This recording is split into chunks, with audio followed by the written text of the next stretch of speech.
Tabii siyasi partiler kanunu ve seçim kanunu birlikte değerlendirilmesi lazım. İki kanunda da antidemokratik olan tüm unsurların kanun metinlerinden çıkarılması gerektiği kanaatindeyiz. Bunları örnekleyecek olursak bir anayasada özellikle siyasi partilerin kapatılması, temelli kapatılmasıyla ilgili daha önceki referandumda maalesef o madde düşmüştü. Teklif olarak gelmişti ama geçirilememişti. Bu şu anda halihazırda demokrasinin kırılıcı gibi siyasi partilerin üstünde sallanmakta. Dolayısıyla siyasi partilerin kapatılmasının biraz daha zorlaştırılması gerektiğini düşünüyoruz. Zira siyasi partiler milleti temsil etmektedir, milletin kanaat ve düşüncelerini siyasete yansıtmaktadır. Dolayısıyla anayasanın bu hükmünün daha önce referandumda teklif edildiği şekliyle değiştirilmesi gerektiği kanaatindeyiz. Bu Türkiye açısından ve Türk demokrasisi açısından bir engel oluştuğunu düşünüyoruz. Bütün dünyadaki demokratik ülkelerde böyle ağır yaptırımlarla, siyaset yasaklarıyla baş başa kalan, böyle bir müeyyideye maruz kalan pek örnek yoktur. Bizim de geçmişte pek çok siyasi partimiz kapatıldı. Bildiğiniz gibi milli görüş partileri gerek ihtilal döneminde gerekse hem Refah Partisi olarak hem Fazilet Partisi olarak kapatıldı. Onun öncesi Milli Nizam Partimiz yine kapatıldı. Dolayısıyla subjektif ölçülerle siyasi partilerin kapatılmasının antidemokratik olduğunu düşünüyoruz. Bunun bir olduğunu düşünerek bu hususunda tekrar meclise getirilerek gerekli çoğunluk sağlanmak kaydıyla anayasanın hem kanunlarda ve anayasaya da uyum şekliyle kanunlarımızın ve anayasa maddesinin değiştirilmesini gerektiğini düşünüyoruz. İkincisi, yine hiçbir dünyanın demokratik ülkesinde %10 gibi yüksek bir barajın olmadığını biliyoruz. Bu oran temsilde adaleti zedelemektedir. %10 barajının biz tamamen kaldırılması tarafındayız. Ama iktidar partilerine, şu andaki iktidardaki koalisyon hükümeti olan AK Parti ile Milliyetçi Hareket Partisi'nin nasıl bir teklif verdiğini veya nasıl bir çalışma yaptığını bilmiyoruz ama muhalefet olarak bizim önerimiz bu antidemokratik uygulama olan %10 barajının mümkünse kaldırılması. Eğer mümkün değilse mutlaka aşağılara en azından %5'lere, %3'lere çekilmesi gerektiği kanaatindeyiz. Bunun Türk demokrasisi açısından bir yara olduğunu düşünüyoruz. Üçüncüsü ise tabii Türk siyasi hayatında bazı vicdanları kanatan, siyasi etiğe uymayan uygulamalar oldu. Bunları örnek olarak verecek olursak 1977 seçimlerinde Cumhuriyet Halk Partisi birinci parti olarak çıktı ama hükümet kurmaya yeterli olamadı. Önce azınlık hükümetini denedi, güven oyu alamadı. Ondan sonra İstanbul'da Güneş Motel dediğimiz bir vaka Türk siyasi tarihimize geçti. Nedir bu? Adalet Partisi'nin 11 tane milletvekili Cumhuriyet Halk Partisi tarafından ayartılmak suretiyle kendi partilerinden istifa ettirilerek Cumhuriyet Halk Partisi'nin 77'de kurmuş olduğu hükümete destek verdirildi. Ve bu destek veren 11 milletvekilinin de ekseriyete bu hükümette bakan olarak yer aldı. Dolayısıyla bu egemenlik kayıtsız şartsız milletindir diyor anayasa. Millet bu egemenlik hakkını seçimlerle seçilecek milletvekillerine devrediyor.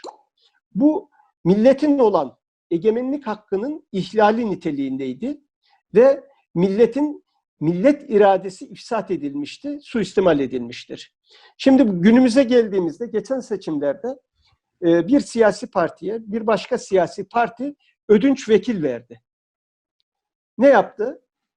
Seçilme yeterliliğine haiz olmayan bir siyasi parti teşkilatlarını tamamlayamadı ve kanunun aradığı şartlara yerine getiremediği için teşkilat anlamında bir başka partiden grup kuracak sayıda milletvekili kendi partilerine geçirilmek suretiyle seçime girme yeterliliği aldı.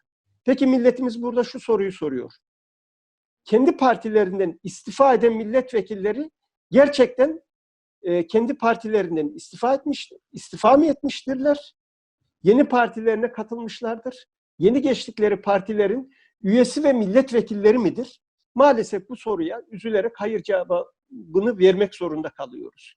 Zira Herkes biliyor ki bu işlem hukuki tekniği açısından, hukuk tekniği açısından bir muvazadır, bir kanuna karşı hiledir. Dolayısıyla hukuken de yok hükmündedir.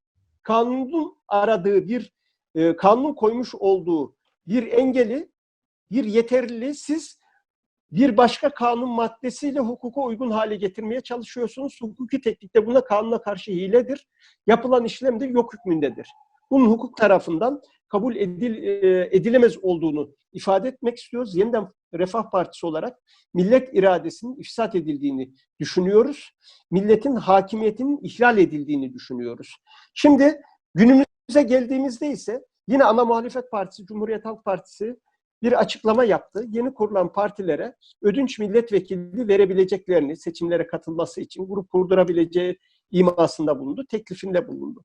Bunun uygun olmadığını, siyasi etik açısından uygun olmadığını, millet iradesi açısından uygun olmadığını, seçime girecek, er meydanına çıkacak siyasi partilerin öncelikle bileklerinin hakkıyla, sonra alınlarının teriyle bu şartları yerine getirip seçime girme, yarışa katılma şartlarını gerçekleştirip ondan sonra er meydanına çıkması gerektiğini düşünüyoruz.